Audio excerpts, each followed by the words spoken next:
Hey, this is David from the Piecing It Together podcast, a podcast about movies and the movies that inspire them. For over 4 years, each week, a guest and I take a look at a new movie through the lens of what other movies we think were either an influence or connect in some other way. It's a fun, unique way to discuss films that leads to a great list of other movies to check out that either explore the same themes and ideas or maybe utilize similar filmmaking techniques. Including special episodes in our side series that twist the format, we've done over 200 episodes, so there's bound to be one on a film you've been thinking about and want to dig deeper into. So check us out on all the major podcasting apps and at piecingpod.com.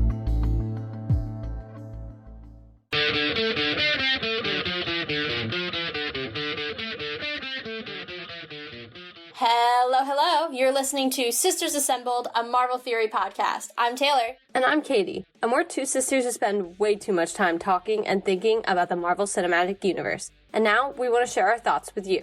Every week, we're breaking down a new topic relating to the MCU, from reactions to the Disney Plus shows and the movies, to deep dives on characters and important concepts, plus news and a lot of theories.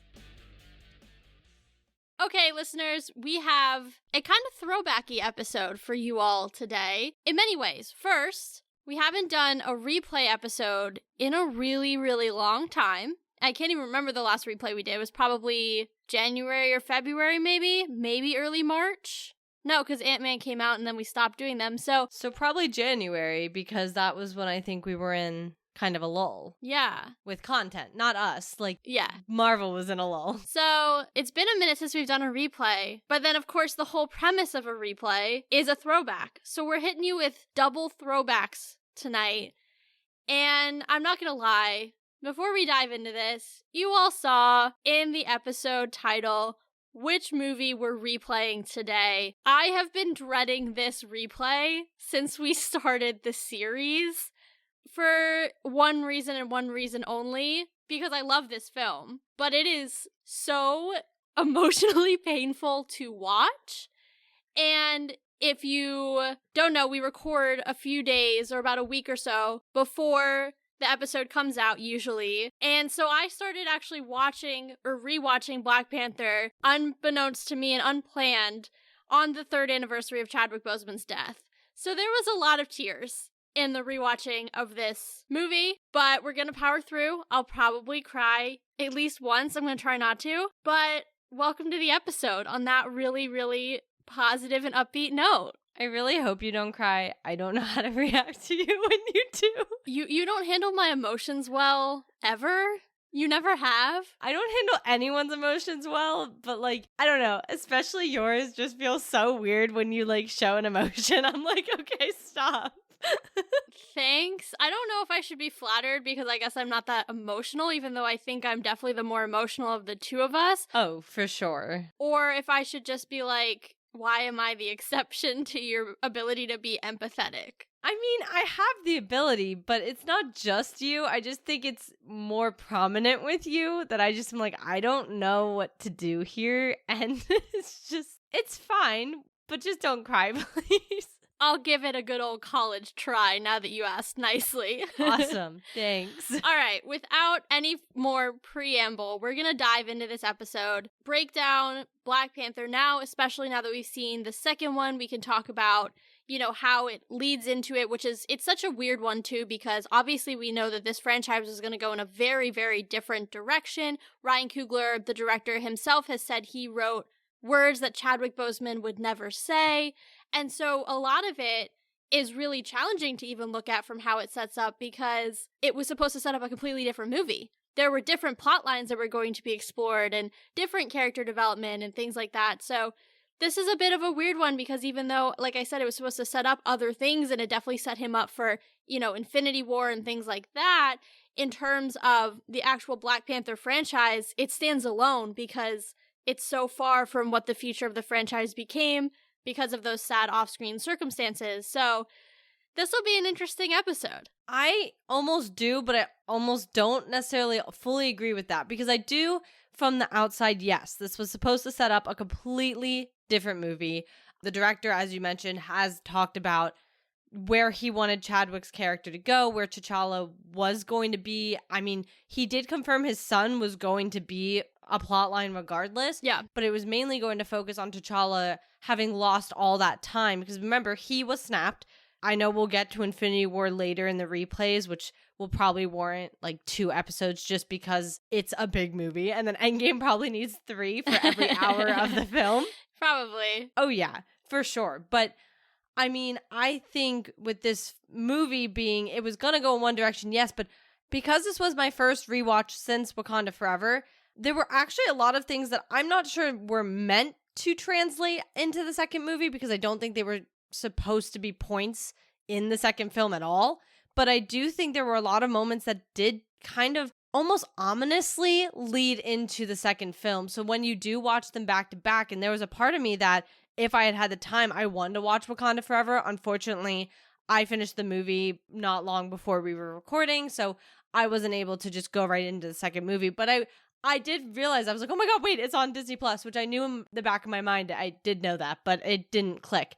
I think, though, if you would go right into the second one, I think there would be some more of a seamless, and I mean, granted, we have Infinity War Endgame in the middle, but there's more seamless parts to it than I think we think there are. No, and I think that's fair, and I think a lot of that really speaks to Ryan Coogler's vision as a director. I think he was, under really unfortunate circumstances, able to look at his first film and say, all right, these are the things that we can bring forth. There's one really big one I'm sure we're going to talk about that is so important.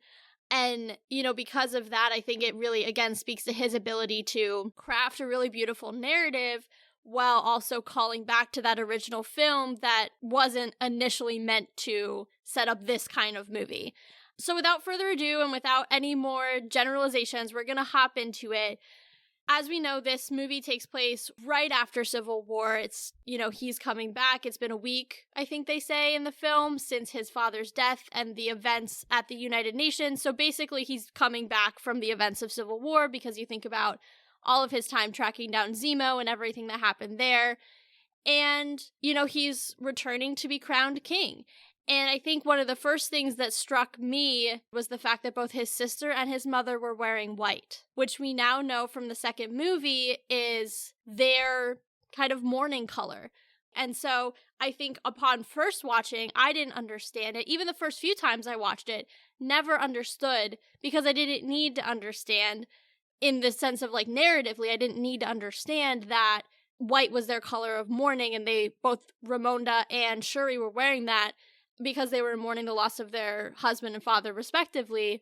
Now, upon watching the second movie, and you see everyone dressed in white after T'Challa's passing, it hits you like a pile of bricks, exactly why that color is there, and it adds more nuance to it, but it's also really sad why we know that now. Yeah, I can get behind that. It's kind of interesting you were picking up on color choices as well, because I think for the first time ever, I was really picking up on color choices and noticing just, I know this is going to sound stupid, but I never noticed T'Challa is almost always in black, and I know that sounds dumb because he's the Black Panther, but like, that doesn't mean he has to only wear black, but you do see him almost always in, whether it's a ceremonial robe that's black, or even when you see him when they have Claw in custody, he's wearing a darker sweatshirt. He's almost always in a darker color, which is kind of interesting when it's such a vibrant country and all the tribes have distinctive colors themselves. So it was kind of interesting to see that. But I did pick up as well that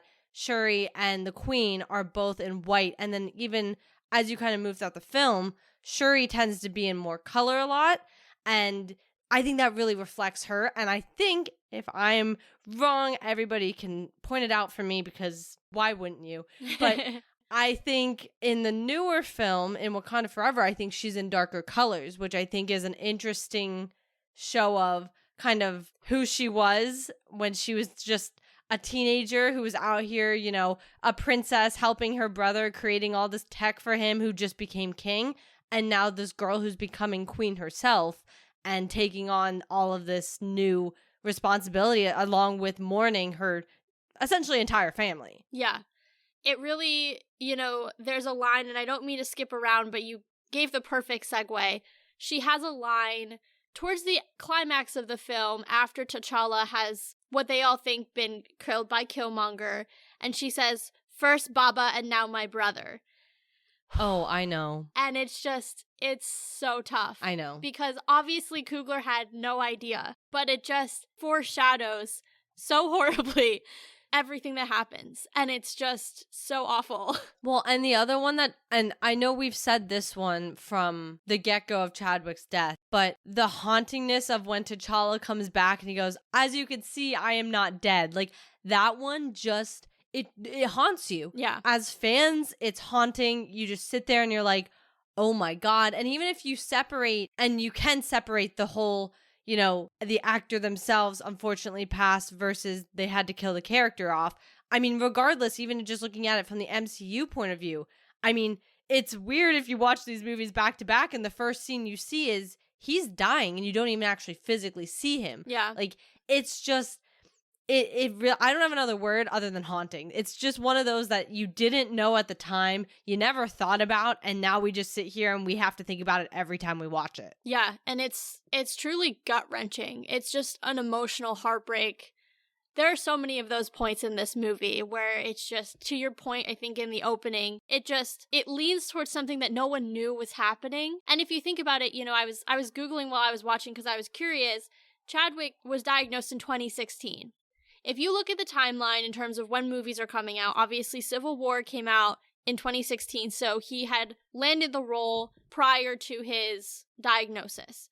But with Black Panther coming out in 2018, there's a very high likelihood that as he's filming some of these scenes, and we know for a fact that as he's filming scenes for Infinity War and Endgame, he was sick.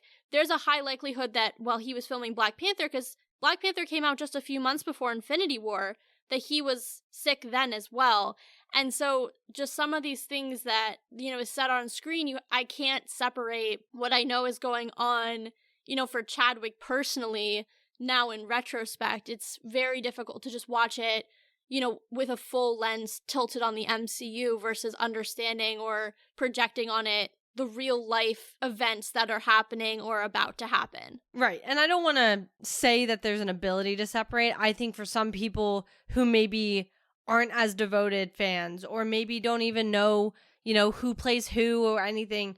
I mean, I'm sure there are people out there who don't really realize when they read that Chadwick Boseman passed away, that that's who that was, because they don't have that same connection that I think a lot of us as fans do. I mean, I can name 90% of the big cast members in real life. I know who they all are. I can respect that not everybody knows that. Just like I can't sit there and do that for the Star Wars franchise. I can name like 3. No, I can name like 2. You can't even do the original big 3? Oh, wait. I was thinking, what's her face? Lady Thor, whose name is now escaping me. Natalie Portman? Yeah, I was thinking that trilogy. Queen Amidala. But no, you're right. I can do, I can do the original 3. The OG 3. And then I can do her, but that's about it. Okay, well, we've talked about this. That's my failure as a sibling. But my point is I'm not a fan of those. You know what I mean? Like, I've seen, I think 2 of the movies. I haven't really watched a lot of the other stuff. Like, I just haven't gotten there in my life, so I can't name them. So there are plenty of people, I'm sure, who watch the MCU, but don't necessarily devote their lives to it, who might not put that together, might not feel this loss as deeply as, we all do. So when they watch these movies back to back, I think that's the ability to kind of separate it, not realize almost, and it's just a weird transition. Yeah, I agree. I do want to focus on something really quick at the beginning of the movie that I was wondering, because I never really thought about it before, and it's at the very beginning. I believe it's T'Chaka who's doing the voiceover when they're doing the sand animation and showing the history of Wakanda, and they're talking about the vibranium meteorite that happened to land on what would become Wakanda.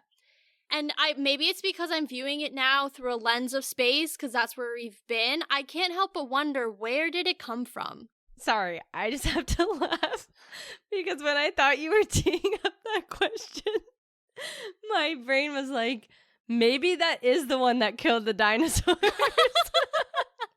And I thought that's where you were going. No. And so I was like, you know what? That's a good thought. I never even thought about that. But to get to your actual question, because clearly I was in a different zone. Totally different wavelengths. My brain just was like, dinosaurs. Yeah, that might have been it. That could have been the end. Okay. Anyway, that is a good question.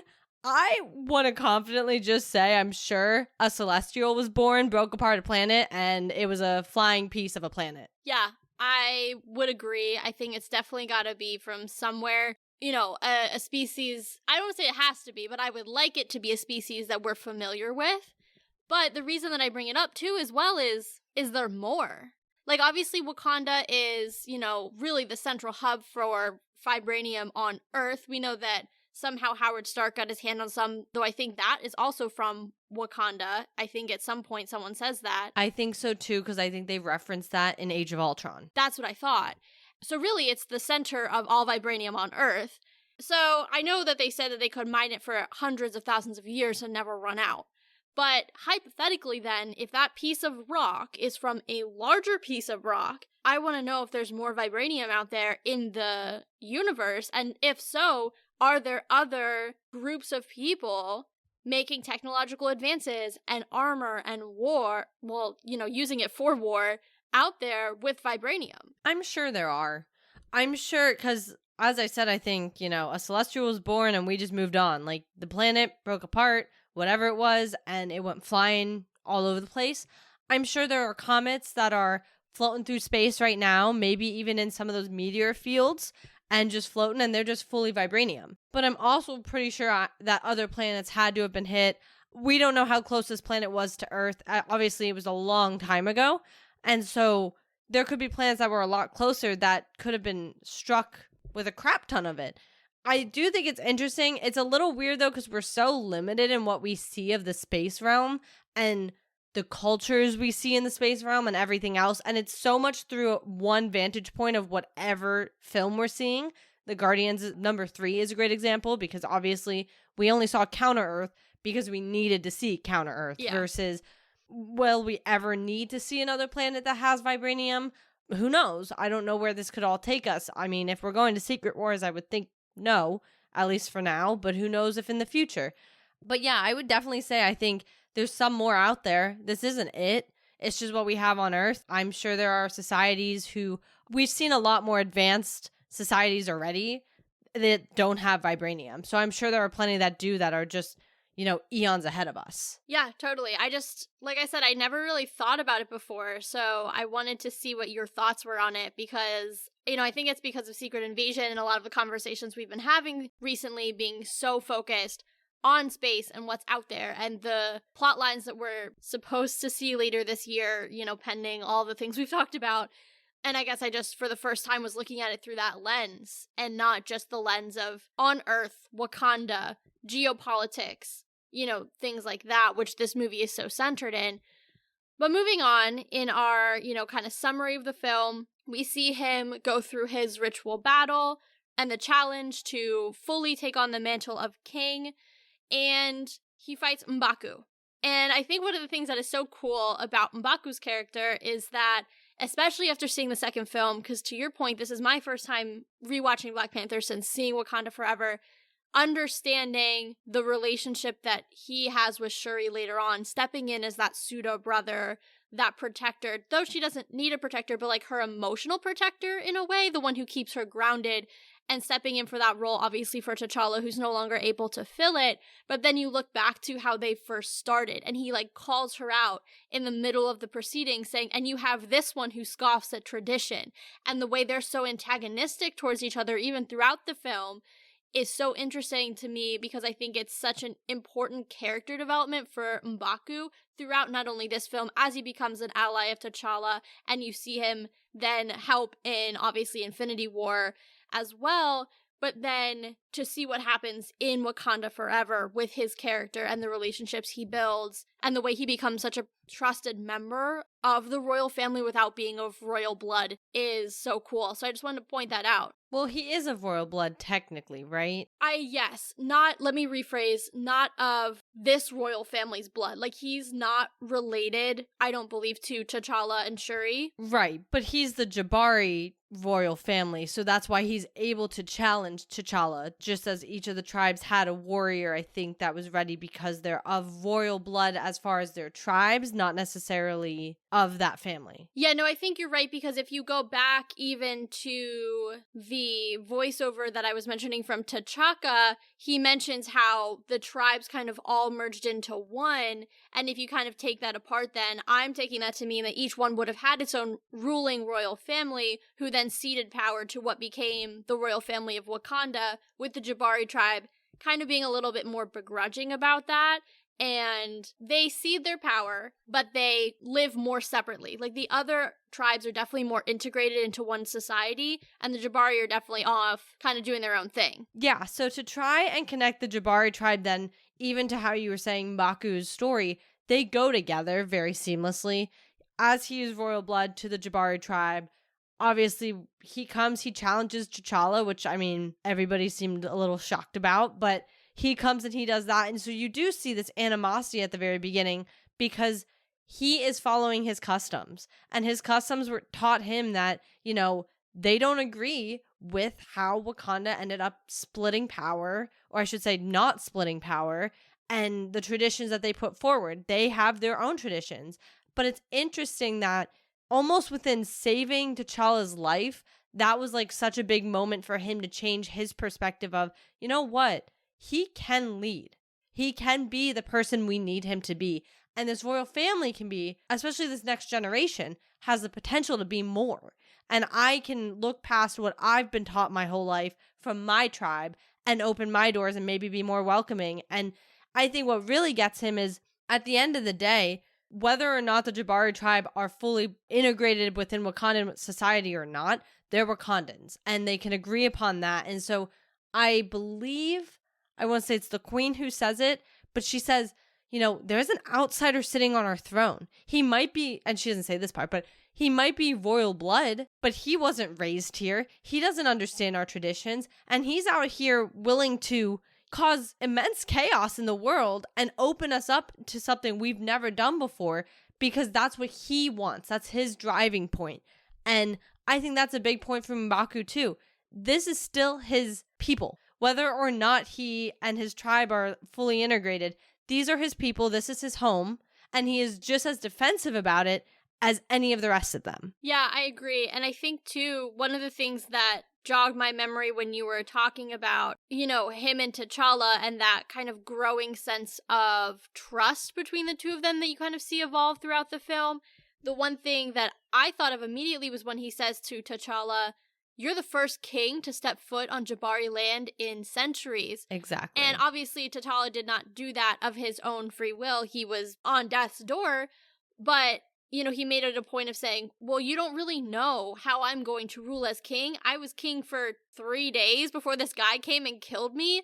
Like, there's such a sense that T'Challa could be different and wants to be different. I think M'Baku recognizes that in his openness, his willingness to work together, his willingness to do whatever it takes to save Wakanda, but also not use the Jabari people. Like, it's this sense of, we are one large Wakandan tribe, I think is what, you know, T'Challa was trying to get across. And I think for one reason or another, I think maybe because M'Baku could see his integrity and who he is as a man, that it really made him see, like, he has the potential to be a very different type of king. Also, the fact that, you know, I don't know how much M'Baku knew about why Killmonger was on the throne, but I think T'Challa's willingness to face head on the mistakes of a father who he adored, but still being willing to say, I loved you and you were a fantastic father, but you really hecked up here, dude. And, you know, I think that being willing to admit the mistakes of your forebears and learn from them, I think is something that is not easy to do. And T'Challa is just so regal in that sense, and his sense of right and wrong is so strong, and I think that comes through and garners a lot of respect from M'Baku. So I want to actually use that as a segue in a second to kind of talk about one of the bigger issues, I think, overarching of the film. And by issues, I just mean like theme, not necessarily like not issue. It's an amazing film. But I do want to say something you were kind of, as you were saying, you know, he was the first king in ages to have, you know, showed up here. I think it also goes to show a lot that both the Queen and Shuri went fleeing up to the Jabari tribe. I mean, that went to show that they trusted none of the other tribes at that moment because they were all loyal to the king. Yeah. And, that's terrifying. People who you sat here who have sat with your husband, the king, only 2 weeks ago. And now, because their loyalty goes to who wins the challenge, they don't give you a second look. And if Killmonger had wanted to murder the Queen and Shuri, I mean, what would have stopped him? And that's kind of what I think was going through their brain is nobody here is going to stop them. And I think we see that with Okoye being so loyal. Yeah. She's like, I love T'Challa, but I chose and I swore loyalty to the throne, not who was on it. Yeah. And so I think that goes for all the tribes. And so it said a lot for them to trust the Jabari enough to go flee to them and say, listen, please help us. And if not, at least let us be here because we can't stay in the city anymore. We're not safe. Nowhere is safe for us. So I just want to point that out because I think that was a big point as well, seeing that the Queen and her daughter came fleeing up to M'Baku and his people. But now I want to take that segue, as you were mentioning, how T'Chaka just, as a king, has some questionable past records. Yeah. And I don't think I ever felt so strongly as I was watching this film I don't want to say anger, but just the tension between the cousins. Because I think obviously we all know T'Chaka made a mistake. Yeah. He shouldn't have left that kid there. I'm sorry, but Killmonger deserved better than that. We don't know where he ended up after his father was killed. We don't know what the rest of his childhood looked like. We did hear about where he went to school and everything, but we don't know anything else about his childhood. I couldn't imagine the choice being made there and why that was the one they thought was worth it. But I think I never noticed so much how T'Challa was so angry that he was almost taking it out on Killmonger at the beginning. And I almost sat here with a new lens this time and I was like, what if he hadn't been like that? What if he had been more welcoming to him and been like, hey, I've learned who you are. I've learned my father's mistakes and I am sorry. What can we do? Because I think that, and obviously we wouldn't have had a movie otherwise, but I think that would have been actually really interesting to see him almost take Eric in and be like, we screwed up in the past, but I don't want to do that. You are family. You deserve a place here just as much as everybody else. What can we do? How can I do that for you? And how can I make up for the wrongs of my father? Yeah, I think that's an interesting point. I will say, I think looking at Eric's mental state by that point in the film, would that have been met with anything other than, well, then let me kill you right here? I'm not really sure. Right. I think by that point he'd spent so many years killing, so many years training, so many years preparing to come back and take the throne that I think his rage would have blinded him to any overtures of peace. Though I do think it would have been it's an interesting thought experiment, what would have happened if it had been handled a little differently. I think one of the things that I was struck by that I really didn't think about in any of my previous viewings was the lost potential of that relationship. Because, I think at the very end, you obviously see the large amount of regret that T'Challa has that he had to kill Eric. And I think you can almost see on his face this look of, we could have grown up like brothers. If T'Chaka had brought him back, he was 10 or 11? Clearly T'Challa was the same age. They could have grown up like brothers and had a beautiful relationship. And he could have had someone, besides Shuri, there's clearly an age gap there, who was more his age to be around. And I don't want to minimize his relationship with Shuri because obviously it's very positive and we see the effects of losing that relationship on her in the second film. So not to diminish their sibling relationship at all, but I think that's something that I thought about was T'Chaka took that opportunity away from both of them. Not only did he create this monster, but he took away the option for a familial connection between these two now men that now they're forced to fight to the death when they could have grown up together and had this beautiful relationship.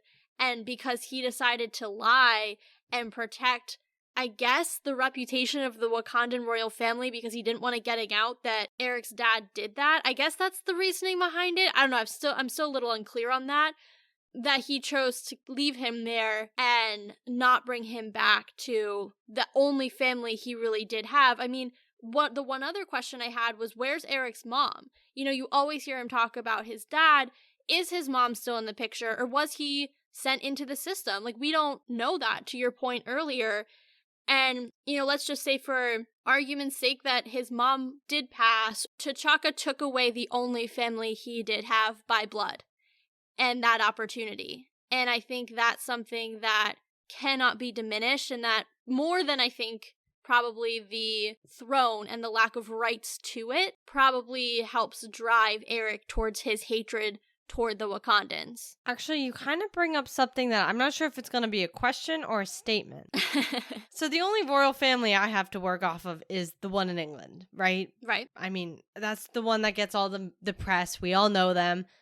So obviously I understand that in that royal family, right now, William's next in line for the throne. I just pretend the king doesn't exist. Don't but we he all? is next in line for the throne. And then obviously Harry, well, that's kind of weird. Pretending Harry is back where he would have been. Harry would have been only on the throne if his brother abdicated or if he died, right? No, Harry's like 8th in line now. Oh, wait. I'm sorry. Ignore the children. So are we saying no kids? Yeah, let's pretend this is prior to all of the children. Okay. My understanding then is yes, if William had abdicated and or had died while on the throne, childless, it would have gone to Harry. Because if you look at the Queen's father and his brother, who was king, Yeah. when her uncle abdicated, it fell to her line. Right. Because, okay, I'm going back to The Crown here, which, by the way, guys, such a good show. But my understanding from The Crown was she never thought she was going to be queen. She was always raised to just be a princess, but it switched the sibling line once her uncle abdicated. Correct. Okay. So with that understanding, what throws me off with the Wakandan royal family is that there could be a challenge. Mm-hmm. So I almost wonder if part of it was also T'Chaka defending his familial line, because could Eric have just been raised with them but then sat there and said, wait a second, I have a right to the throne, which is weird because that's not how we view, like, that's not how the royal family in real life works. But that's kind of how it appears to me the Wakandan royal family is that they can challenge. I mean, like, if Shuri wanted to, Shuri could have challenged. Well, you saw that scene where she jokes and she raises her hand. Can I just really quick point out, it was so upsetting because that girl also never expected to sit on that throne. Yeah, that was a joke, and 5 years later she was sitting on it, motherless, fatherless, brotherless. She had no family. Yeah, Black Panther and Queen. Mm-hmm. Although, didn't she give M'Baku, he's king. She made him king. Yeah. Yeah. Because she never wanted to be on the throne. Well, right. And she never thought she would be. Right. Much like Queen Elizabeth. But anyway, yes, your interpretation of the rules of Wakandan royalty, that's how I'm reading it too. That, Okay. like, say in this hypothetical world where T'Chaka did bring Eric home, yes, when they come of age and T'Challa goes to take the throne like we saw here, let's say everything else plays out the same, T'Chaka is murdered in Civil War, and T'Challa comes home, Eric could have exercised his right. Now, would he have done that to his cousin if they were raised together? Unclear. But it's a possibility. Yeah, Okay. totally. And it's just an interesting thought experiment for sure. Well, because then that makes me also look back at T'Chaka's actions kind of being like, he left the boy because he was protecting his lineage, you know? Which makes sense. Not saying that necessarily was still the right choice, nor do I think that that might have been the full extent of it, but that could be a very strong reason as to why as well. Bringing back this boy who had a right to the throne, you know, that his brother would have never challenged him. And he knew that. His brother respected him as king, even though he was making, I should say his brother respected him as king, but not necessarily the choices he was making, nor the traditions he continued to keep alive. And then I think we see those trickle down to their sons. However, you see T'Challa being a little bit more open, especially by the end, to hearing why Killmonger was the way he was and what his thought process was. And he also had Nakia, who was also whispering very similar things into his ear. Well, and not to mention, and not in any way to justify the decision that T'Chaka made, because it was wrong. He left an 11-year-old boy there without a father now. It's his nephew. Yeah, you've now hurt this boy immensely by taking one of his parents out of the picture. I think the other variable here in him trying to protect the lineage is that this boy was not raised in Wakanda. He does not understand their ways, which means he's potentially more likely to challenge than his brother who grew up understanding, I am the younger brother or whatever. I'm assuming that's how it works. Again, we don't know that for sure, but I'm assuming that T'Chaka is older. I believe he is, because I think he says, I feel like it's said at some point in the movie. Yeah, like my little brother or something. Yeah. Yeah.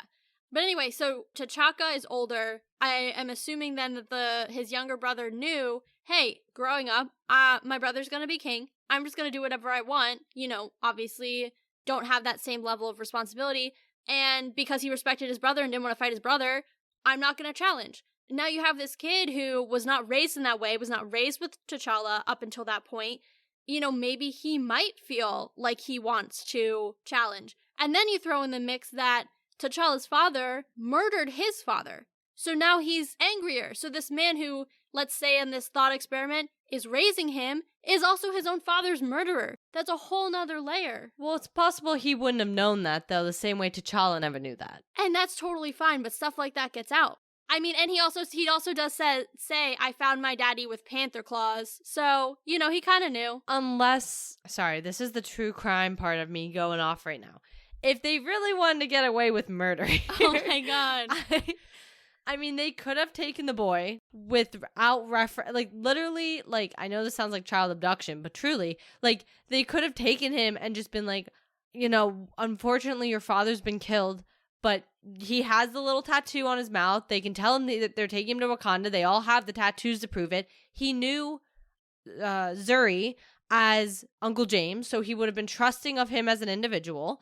And they could have taken him to Wakanda, explained that his father was killed, and never been out of the wiser. I mean, Zuri had made the promise, and he says it. I made the promise to the king. This is it. The secret was supposed to go down with him and the king. And so, it's actually very possible if he would have just not been annoying, that he could have brought this boy and had no problem, and he would have never realized that, you know, the king himself had killed his father. That's a fair point. I'm not going to argue that. I do, though, want to talk about, and this is kind of a good segue because we're talking about, you know, the secret dying with Zuri and the king. I want to talk about the ancestral plane because you and I have talked about this through a few different episodes, a lot around Moon Knight, the idea of the multiple different afterlives we've now started to see peppered throughout the MCU.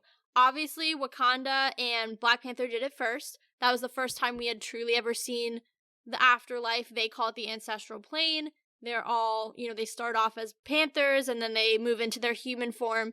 We've now seen the Egyptian afterlife and we've seen Valhalla. So I want to bring that up because I think we're seeing a pattern and it relates to the gods. We talked about, obviously, Bast is referenced in this film multiple times. And I just feel like there's something brewing here that has yet to be truly explored. And I just want to point that out. The other question I have relating to gods is I was struck by how the Wakandans have their panther cave, right? The cave held up by the panther that is so iconically seen at the end of Civil War, and obviously throughout this film as well. But the Jabari tribe has one for a gorilla that holds up M'Baku's throne. My question is, do they worship a gorilla god? Okay, so first to your first point. This film made me want to rewatch Love and Thunder, which shocks me. Yeah. Yeah, I was a little floored. But I do remember vaguely having these conversations with Love and Thunder as well, kind of being like, because we saw Bast. Yep. We saw her in that Hall of Gods. So I think there's a whole untapped area. And I think some of that's because, you know, Marvel doesn't quite know where to go with that. And I think we've seen that for a while, but I think that was really, and that I think is part of why Love and Thunder was the way that was just because Marvel doesn't know what to do with this new realm of gods that are, you know, supposed to be bigger than everything. And then you have like celestials knocking at the door who are also kind of being considered God. It's a very complicated system. And so I think they don't want to get into it. And I don't blame them because I don't want to think about it. So I would actually, though, want to rewatch that movie just because I think that makes the best references and points to how the gods are all like, we're the same, but we're not the same. And we're all from different cultures, but we all are embodiments of different things. Like, I would be intrigued to kind of watch these back to back fully instead of just back to back theoretically when they come out.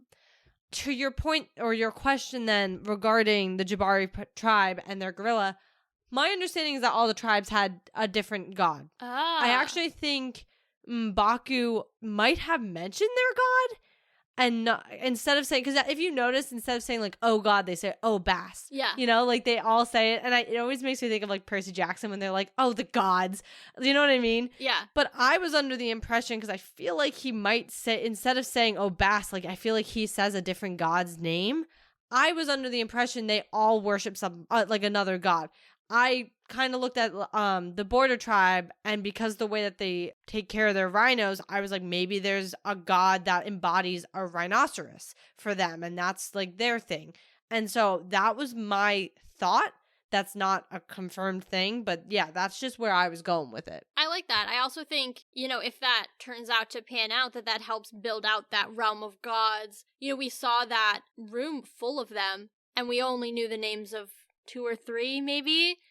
More if you're talking the Roman gods and the Greek gods who we probably just didn't see on screen, other than Zeus, obviously, because you and I were Percy Jackson kids, so we know that inside and out. But a lot of these other cultures, whether they're, based on real myths or completely fictional comic book creations, there was a whole room there of gods that we didn't know. And I like the idea that maybe there's a few more gods that we have had references to, but we just didn't really know, or the references were so subtle that it's really not even anything to pick up on unless you're looking for these references to gods because you're trying to understand that particular realm of the MCU that since Black Panther 2, if you think about it, with Killmonger being in the afterlife, it sort of counts, that realm really hasn't been touched. And it's going on kind of a year. We're at like 9 months, which in our family, 9 months is almost a year. And so there's a lot of, questions about that. Well, and I think about it this way, and maybe this, once again, I could be wrong. This is just my thought process. Those who are allowed in the afterlife with the Black Panther had to be royalty, right? Like we see that in the ancestral plane, or I should say, had to have been the Black Panther. I don't necessarily think that's true. I think who he was seeing were former Black Panthers because he was being anointed as Black Panther and King. Because think about it, T'Challa at that point is still alive. He's entering the ancestral plane as a live person. But I think when, for example, Ramonda dies, she probably enters the afterlife, even though she wasn't Black Panther. Well, I guess maybe I should say my thought process is the royal family, the way that they are likely buried upon death, they would go to the ancestral plane, which has the focus on Panthers due to Bass, and that's where they're at. I guess my thought process then is I don't think every tribe goes there. I see what you're saying now. Yeah, I think every tribe might still have, I think they all still look up to Bass and everything else, but I do think with that animal focus point, I think has that possibility that they all are going to an ancestral plane, but I don't think it's necessarily the same one across the board, especially because if you do look at the Jabari tribe, they are so removed from the Wakandan society and world that, like, imagine going to that plane upon death and you're like with a bunch of people you didn't want to be with in the living world. Yeah. So I don't know. I kind of feel like almost there's a completely other aspect to that as well. I think they maybe all have their own versions of the ancestral plane that they still worship. And then Bass is kind of still that overarching goddess that they look to. Yeah, I could get behind that. I think that's interesting and not something I really thought about, but I like the idea of the follow through between each of them having their own god and then therefore their own afterlife that really mirrors that god. Because again, like looking at the 2 afterlives we've seen thus far, obviously the Egyptian looked Egyptian. It had Egyptian's gods. And then if you think about Valhalla, well, it's crafted to look like Asgard, right? Like, that was my impression. Obviously, we didn't see it very much, and there was a character that should have been there that wasn't. Or should there have been? We never will know. Oh my god, I can't do this in this episode. But I say all that to say, it looks like Asgard, so it's crafted kind of in the image of what they worship, which was Odin and that royal family, essentially, because they're the gods, which is also kind of confusing because they're gods worshiping gods. So Rick Riordan does the same thing in the Magnus Chase series, where they like they all look up to Odin because he's the All-Father, but like they're all gods. Yeah. I'm like, I don't get that, because are you not all really the same? And then like I think then they kind of talk, I can't name them all now, but they like talk about their relationships and who's married to who and like who's the brother and sister of who. And then that muddled that even more, because I was like, so it's not even like he's like everyone's dad. Like, at least he's Thor and Loki. Well, he's Thor's dad. So I could see that kind of like tier. But I don't know. I just like, it's so weird. But that's what they did in that book series as well. So I just was like, you know what? I guess he's just it. I guess everybody just thinks Odin's like the crap. And here we are. So yeah, go Odin, I guess. Though not if you're in the MCU, because everybody hates Odin. yeah. But I know there's so much more in the film that goes on. I think the next thing I want to talk about, and this is a retroactive viewing post Secret Invasion, is Ross, because obviously this was his first time really being a starring character, right? He's in Civil War, which I always forget. He's in Civil War, he's kind of introduced there. Then he has more of a prominent role in this film, and then he obviously becomes a trusted advisor, I guess you could say, to the royal family. But knowing that Ross is a Skrull in Secret Invasion, I don't think it goes this far back, because we've talked about the timeline. But it is interesting to see that character now and knowing where he goes and wondering from this point, what happens to you? You know, because you firmly believe that it's possible he was not himself in Wakanda Forever. I happen to think he was. But if you're following along your theory, somewhere between the end of this movie and Wakanda Forever, he was body snatched. So, you know, obviously there's a lot that happens between this movie and Wakanda Forever. I was going to say, I mean, you've got quite a few years there. And, you know, a whole alien invasion to boot. But I just want to point that out. I don't know that there's a ton that we can theorize off of it, because there is so many variables and so much that happens. But because we talked about him quite a bit in our Secret Invasion coverage, I definitely wanted to point out, hey, this is our guy, and we happen to be 99.99% sure he's actually himself here. Yeah, I will say that crossed my mind watching it. Like, when he first popped up, my brain was like, Skrull. And then I was like, no.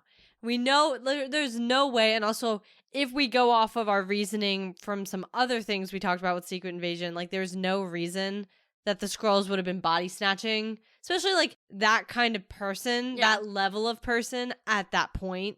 So I passionately say I don't think he was a Skrull by now. But yeah, to your point, there's not really a lot we can say. I think that's the closest to the timeline we're going to be able to say definitively. I mean, to the people who think Rhodey was taken after Civil War, if we run with that theory, maybe Everett Ross was as well. Well, that's a flawed theory to begin with. Oh, I know. I literally, there is not a single gambling chip that goes into that bucket, because I refuse. But I mean, you know, to look at all the angles, that is a theory that's out there. That's something floating around. And so if we want to run with that, maybe they got a 2-for-1 deal. I think I forgot about the Rhodey thing because it boils my blood. So I think I blocked it out so I don't punch a wall. Fair. And I hate that it like gives credence to the fact that perhaps Ross was also not himself. Yep. I don't want to think about that. I appreciate that you brought it up. We're going to move on to a new segment because I refuse to react on mic to something like that. Hey, that's okay. And that's fine, because the last thing I gotta say in overall is, just because I gotta put this out there before I forget, and I'm happy to leave the Skrull conversation way in my back window. I just want to say, because I know we haven't gone into it, but I don't know if we need to, because I think we've talked a lot about it throughout a lot of other episodes, actually, is about Killmonger as a whole.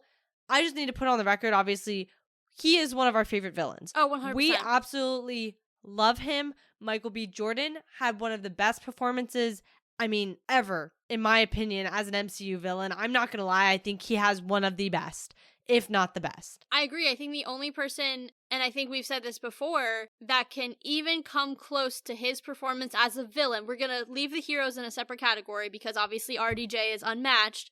Say what you will about Tony, but RDJ he is the king. He just is. But in terms of villains, the only person who comes close is Bale. Yeah. As Gore the God Butcher. Yeah. And that comes down to, again, writing, but also it's Christian Bale. I mean, he's a phenomenal actor. We've all seen him play ridiculously good roles, Batman, all that good stuff.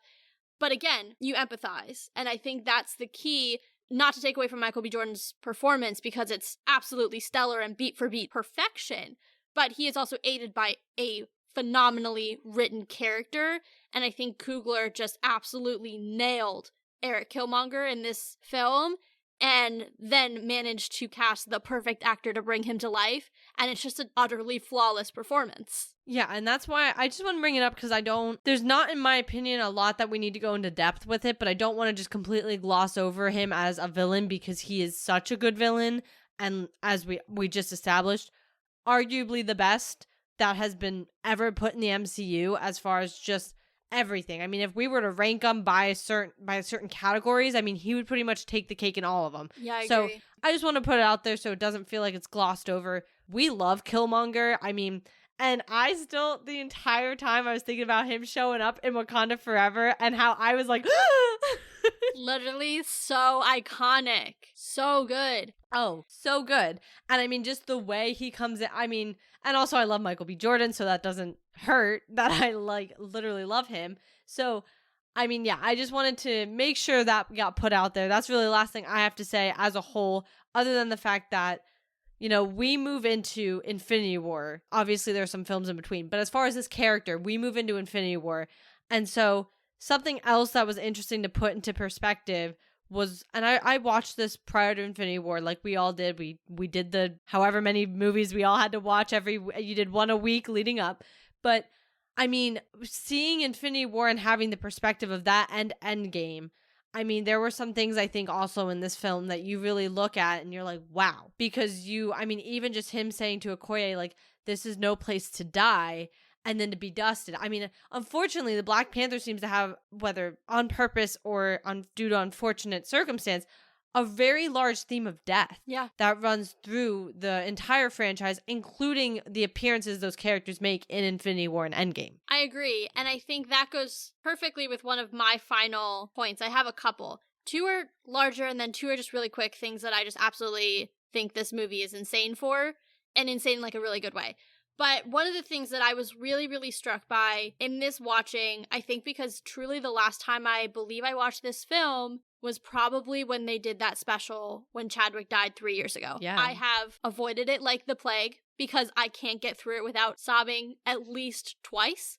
And it's different parts, I feel like, every time. I think the last time I watched it, I cried through the whole thing, and my mom just stared at me because she was so confused. That sounds like Mom. It does. Mom, we love you, but you have no idea what's going on in any of these films, and you didn't know why I was crying that hard. It's fine. One of the things that I was struck with in this watching, even though it was on that anniversary, and that was obviously top of mind, it's never not going to be when I watch this film, is just the amount of hope. And I think that's one of the things that made me saddest watching it, is because this movie ends on such a hopeful note. You see him smiling, you see him helping, the children of Oakland, you see him opening up to the United Nations, and it was supposed to set up such a bright and beautiful future of this character.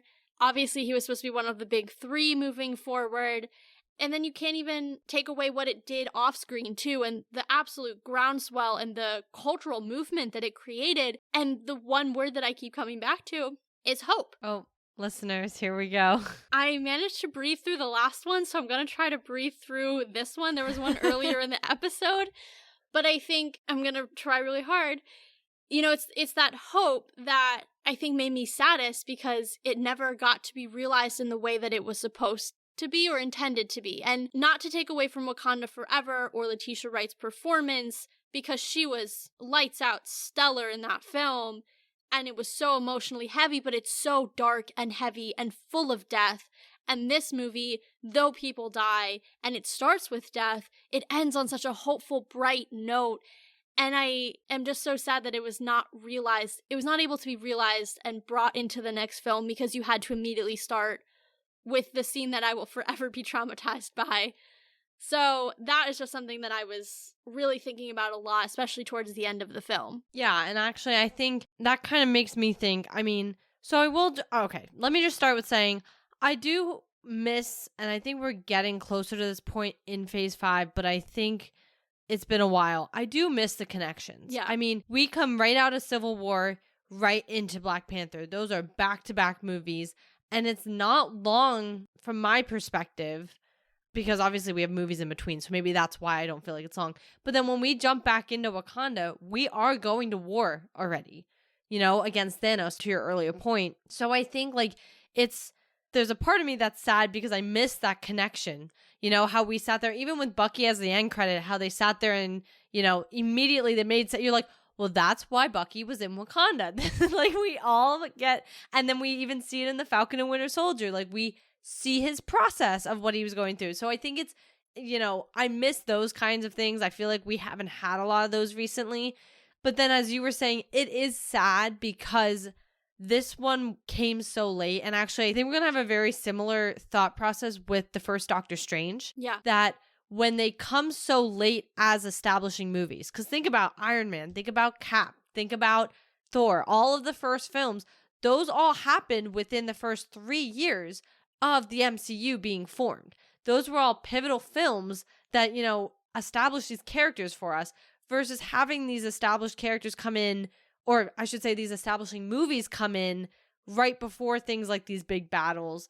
It does kind of make it smaller. It feels like the end of this film got almost vacuumed up into everything else. And then, of course, everything that happened off screen that also impacted everything. But like I said, I think we're going to have the same thought with Doctor Strange. The effects of what should have happened after Doctor Strange and where that was supposed to lead us, and we couldn't because we got stuck in the vacuum of Infinity War, and then the MOM writers kind of just like forgot it. But well, that'll be when we handle Doctor Strange's replay for the first film. But yeah, I think I understand your point, and I agree. I think, unfortunately, that is just the nature of how some of these films come out, the order they come out. Look at Captain Marvel. She fell really in between the cracks, quite literally. Yeah. And then, you add on to it, obviously, what happened off screen, and it's just a perfect storm for not being able to really realize on the hope. And it's really sad. You can't help but think about that at the end, what they were setting him up for. You wonder, and I know, Ryan Coogler has said, given us little hints about what was in the original script and the things that he was going to talk about, but you can't help but wonder, what was that really going to look like, and how was it going to come to life with Chadwick? And when you hit the end of that film, you think about it because you're expecting him to be able to do that. So that is sad. And I made it through mostly that. But now my last point before I hit two quick things is that obviously we talked about at the beginning, there are some things that they were big things supposed to be in in this film, but they ended up having much wider ramifications. And I think one of the things that is really, really a big deal because of the first 5 minutes of Wakanda Forever is Killmonger's decision to burn the heart-shaped herb. Because obviously we know Nakia saves the one to save T'Challa during this film, and then unfortunately when he needs another to save his life, there aren't any. And that's due to Eric's decision here. And it truly kills T'Challa in the end. Obviously we know, but narratively, strictly within the MCU, it kills him. Yeah, I get that. All right, now we're done with all this death and stuff, and I just want to hit two really quick things. One, the soundtrack to this movie, unmatched. I know the Guardians they have great soundtracks, but this one, to me, maybe it's because I listened to it the whole time I was abroad, so good. I think, here's what I differentiate with those. The Guardians soundtrack is not original. It's all pulled from, the 70s, the 80s, whatever. Versus this soundtrack was made specifically for this movie. Yeah. And I think that's the difference. Is like, oh my God, all these awesome songs from like the 70s. And you're like, yeah, of course we're going to bop to them. Like, who wouldn't bop to them?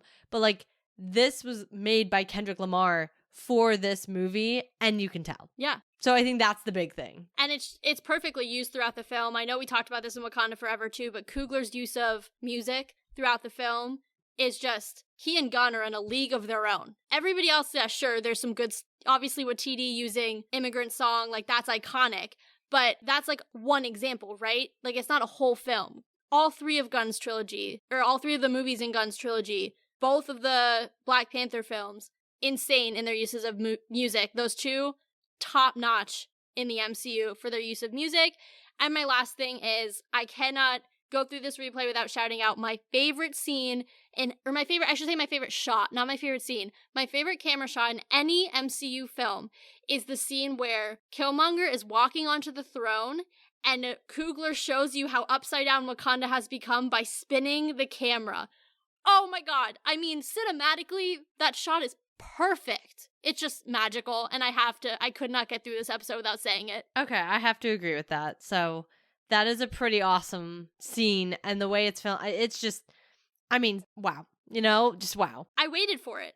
I was like, this is the best shot in the MCU. Hands down, bar none. Period. But I think we're done. I think that is everything that we wanted to talk about in this episode.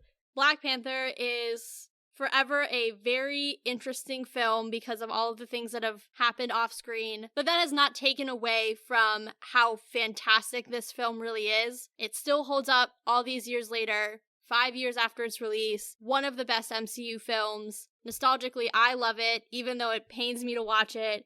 And I definitely recommend, if you haven't seen it in a while, to go back and rewatch it, because I think you'll be pleasantly surprised if you don't shed a couple of tears. But on that note, definitely make sure that you are following the show on your podcast platform of choice, because we'll be doing other fun, different episodes coming up. Katie will get into that in a little bit.